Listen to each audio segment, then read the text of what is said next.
নমস্কার। মোহনপুর অনিতা স্কুলের পক্ষ থেকে সকলকে অভিনন্দন। আজকে আমি তোমাদের সামনে যে ক্লাসটা করব সেটা হলো মাইকেল মধুসূদন দত্ত। তো মাইকেল মধুসূদন দত্ত সম্পর্কে আজকে আমরা যা কিছু জানবো তার সামগ্রিক নয়, সামান্য একটা কিছু জানবো। কারণ ওনার মাইকেল মধুসূদন দত্ত সম্পর্কে বিভিন্ন জায়গায় বিভিন্নভাবে অনেক কিছু লেখা আছে। তার মধ্যে থেকে যেগুলি আমার কাছে কমন মনে হয়েছে এবং যেগুলি যুক্তিযুক্ত মনে হয়েছে সেইগুলি আমি তোমাদের সামনে তুলে ধরেছি। খুব অল্প কথায় মাইকেল মধুসূদন দত্ত সম্পর্কে আমরা জানবার চেষ্টা করব, আর যেগুলি বেসিক্যালি আসতে পারে সেইগুলি নিয়ে আজকে আমরা আলোচনা করব। তো আজকে আমরা প্রথমে মাইকেল মধুসূদন সম্পর্কে আমি একটু বলে দেব, তারপর আমি যা এখানে লিখেছি সেই সম্পর্কে আমি তোমাদের সবটা বুঝিয়ে দেব।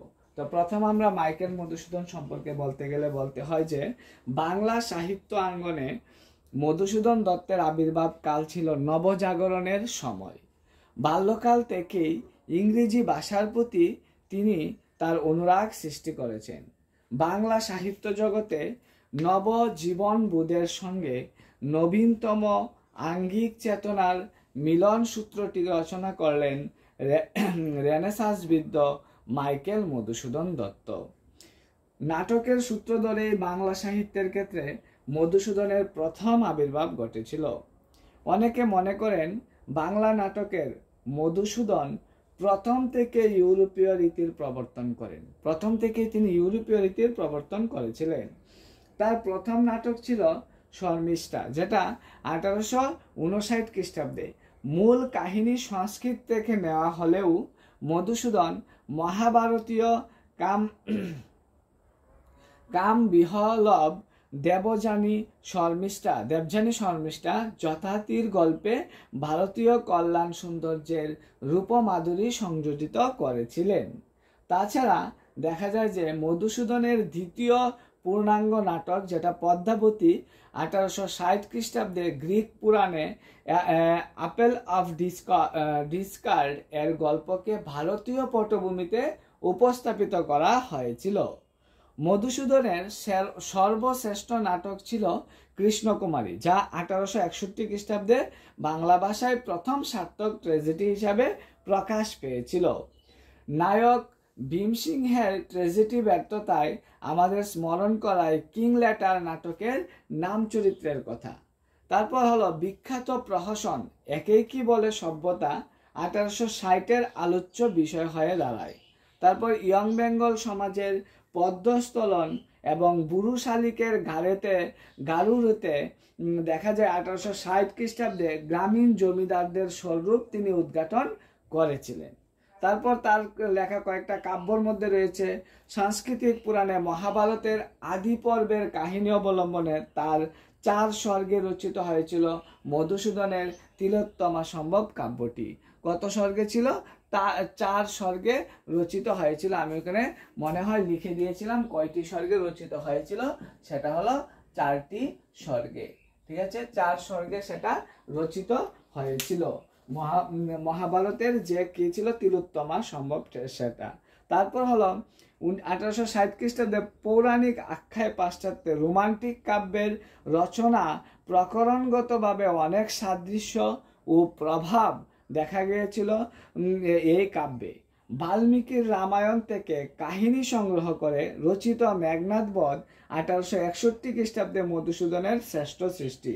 বাল্মীকির রামায়ণ থেকে 1861 খ্রিস্টাব্দে কি করেছিল মধুসূদনের, সেটাকে মেঘনাদ বধ কাব্য একটা পার্ট বের করে এনেছিল। তারপর হলো কি মধুসূদন জীবন যে অদৃষ্টতারিত তাও তিনি সাহিত্যের মধ্যে প্রতিফলিত করতে চেয়েছিলেন। তাই তো ব্রজাঙ্গনা মানে 1861 খ্রিস্টাব্দে রাধাও তার দৈত্যীকে পায়নি।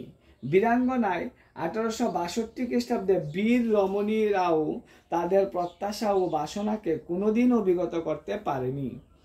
বাংলা সাহিত্যের পাশ্চাত্য সনেটের আদর্শে রচিত মধুসূদনের 14পদী কবিতা, সেটাও 1866 খ্রিস্টাব্দে বিশেষ কৃতিত্বের স্বাক্ষর বহন করেছিল।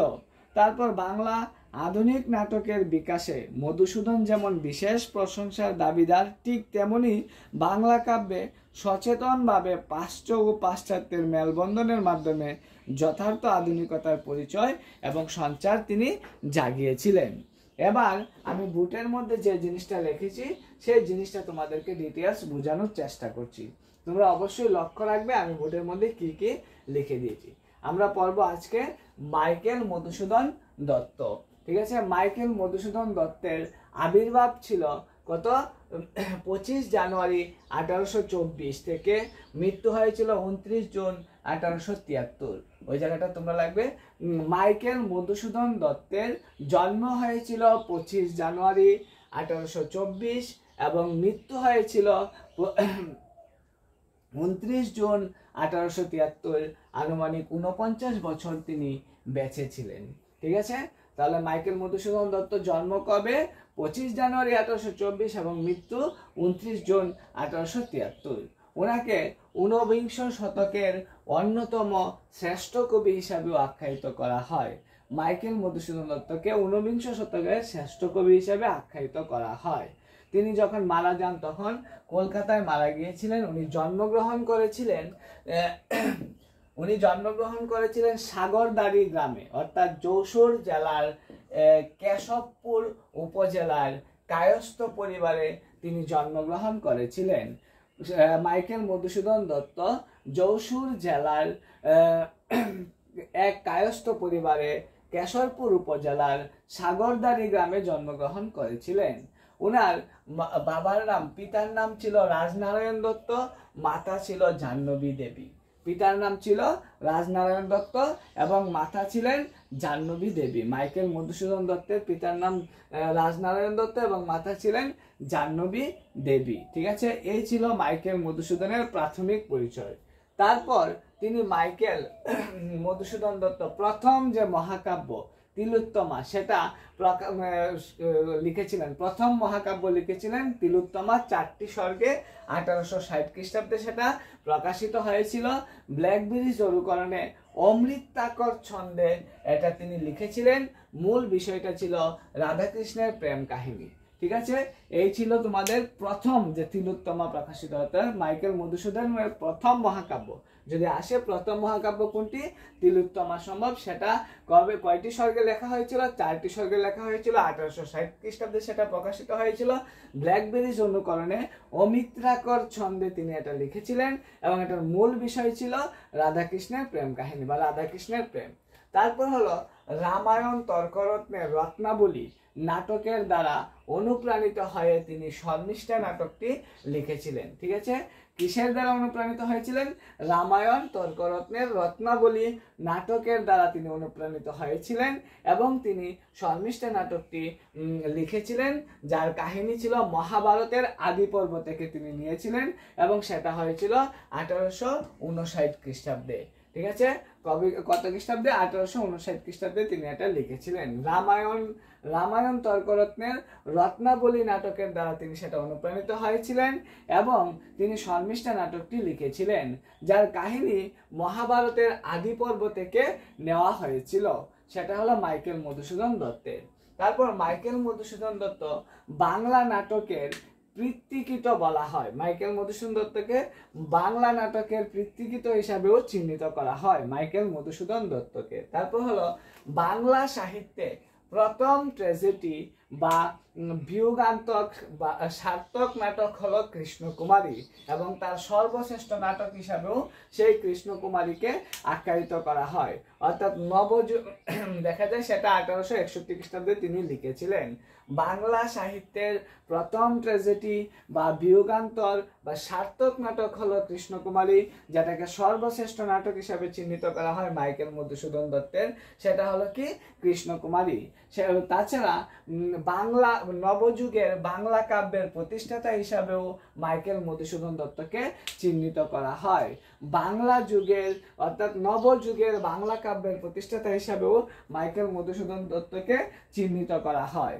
তাহলে আমরা ওই জায়গাটা বলে দিচ্ছি, বাংলা সাহিত্যের প্রথম ট্র্যাজেডি বা বিয়োগান্তর সার্থক নাটক হলো কৃষ্ণকুমারী, এবং সেটাকে মাইকেল মধুসূদন দত্তের সর্বশ্রেষ্ঠ নাটক হিসাবে চিহ্নিত করা হয়, এবং সেটা লিখেছিলেন 1861 খ্রিস্টাব্দে, এবং এই নাটকটাকে নবযুগের বাংলা কাব্যের প্রতিষ্ঠাতা অর্থাৎ মাইকেল মধুসূদন দত্তকে নবযুগের বাংলা কাব্যের প্রতিষ্ঠাতা হিসাবেও আখ্যায়িত করা হয়। তারপর যেটা সেটা হলো বাংলা সাহিত্যের প্রথম সার্থক নাটক ছিল শর্মিষ্ঠা, সার্থকভাবে সফলিত হয়েছিল, সেটার নাম ছিল কি শর্মিষ্ঠা। বাংলা সাহিত্যের প্রথম সার্থক নাটক ছিল শর্মিষ্ঠা। বাংলা সাহিত্যের মৌলিক নাটক সেটা হলো কুলিনকুল সর্বস্ব, বাংলা সাহিত্যের মৌলিক নাটক হিসাবে চিহ্নিত ছিল মাইকেল মধুসূদন দত্তের লেখা কুলিনকুল সর্বস্ব। তারপর বাংলা সাহিত্যের প্রথম অনুবাদকৃত নাটক ছিল বদ্রাজুন। বাংলা সাহিত্যের প্রথম অনুবাদকৃত নাটক ছিল বদ্রাজুন। তারপর হলো লিরিক্যাল ওডের অনুসরণে মাইকেলের লেখা ব্রজাঙ্গনা, যেটা ব্রজবুলি ভাষায় লিখিত হয়েছিল। ব্রজাঙ্গনা কোন ভাষায় লিখিত হয়েছিল সেটা আসতে পারে, সেটা হলো ব্রজবুলি ভাষায়, অর্থাৎ ব্রজবুলি ভাষায় সেটা লেখা হয়েছিল। 18টি পদের সংখ্যা ছিল ব্রজাঙ্গনা কাব্যে। লিরিক্যাল ওডের অনুসরণে মাইকেলের লেখা ব্রজাঙ্গনা কাব্য সেটা ব্রজবুলি ভাষায় রচিত হয়েছিল। তারপর ইলিয়াডের কাহিনী অবলম্বনে লেখা মাইকেলের যে কাব্যটা সেটা ছিল কি হেক্টর বধ, ঠিক আছে, সেটা কি ছিল অমিত্রাক্ষর ছন্দে লেখা হয়েছিল। ইলিয়াড কাহিনী অবলম্বনে লেখা মাইকেলের যে হেক্টর বধ সেটা কি ছিল অমিত্রাক্ষর ছন্দে প্রকাশিত হয়েছিল। তোমাদের উপরে আরেকটা জিনিস বোঝানো হয়নি, সেটা হলো মাইকেল মধুসূদন দত্তের ছদ্মনাম। মাইকেল মধুসূদন দত্তের ছদ্মনাম ছিল টিমোথি পেনপুয়েম। মাইকেল মধুসূদন দত্তের ছদ্মনাম ছিল টিমোথি পেনপুয়েম। তারপর হলো ইলিয়াড কাহিনী অবলম্বনে তিনি যেটা লিখেছিলেন মাইকেল অমিত্রাক্ষর ছন্দে সেটা হলো কি হেক্টর বধ। তারপর মাইকেলের বীরাঙ্গনা কাব্যের পদসংখ্যা ছিল 11টি, এবং বীরাঙ্গনা যে কাব্য সেটা ছিল একটা পত্রকাব্য হিসেবে বিশেষ চিহ্নিত ছিল। মাইকেল মধুসূদন দত্তের যে বীরাঙ্গনা কাব্যটি ছিল সেটা পত্রকাব্য হিসাবে চিহ্নিত হয়েছিল, এবং তার পদ সংখ্যা ছিল 11টি।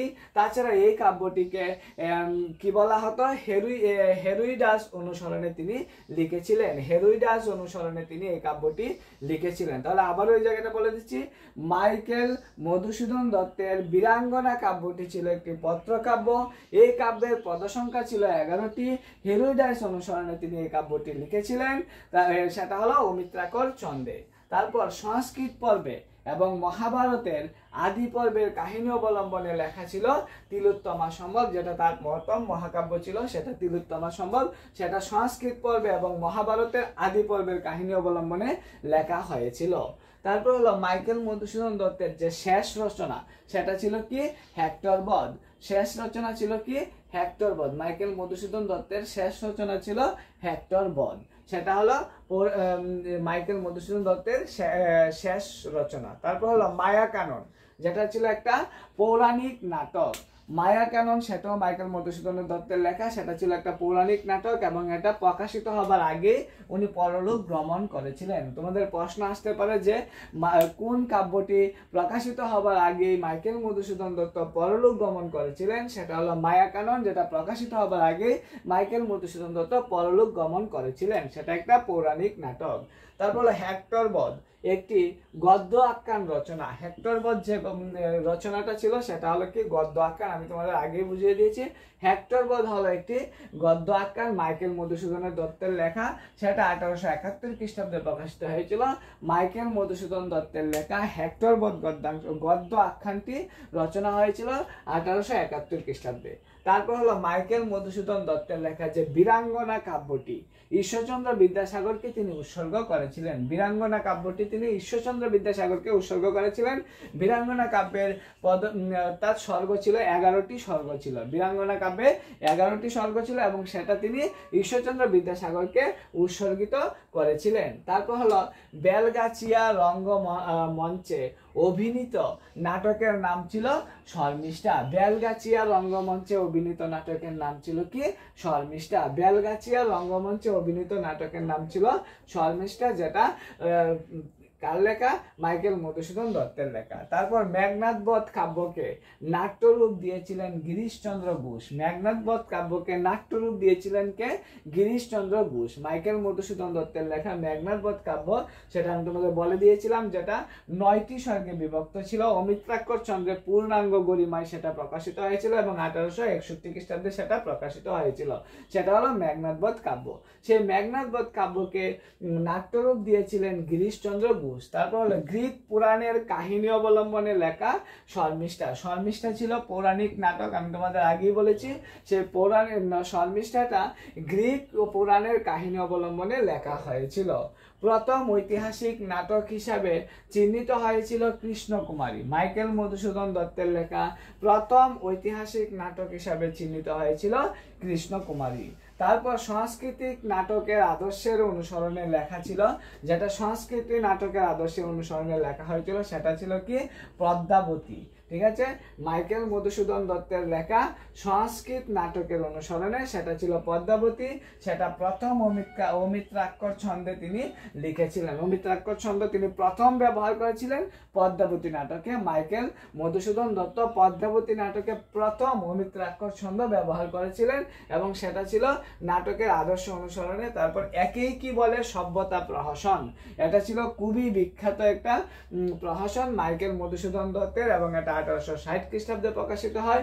প্রহসনের নবকুমার রচিত ছিল নববঙ্গের সমাজ পরিচয় পাওয়ার জন্য। নববঙ্গের সমাজ পরিচয় পাওয়ার জন্য নবকুমার রচিত হয়েছিল প্রহসনে। তাহলে ওইটা আবার আসতে পারে তোমাদের একেই কি বলে সভ্যতা, একটা বিখ্যাত প্রহসন যেটা মাইকেল মধুসূদন দত্তের লেখা 1860 খ্রিস্টাব্দে, এবং প্রহসনে তিনি নবকুমার রচিত হয়েছিল নববঙ্গের সমাজ পরিচয় পাওয়ার জন্য।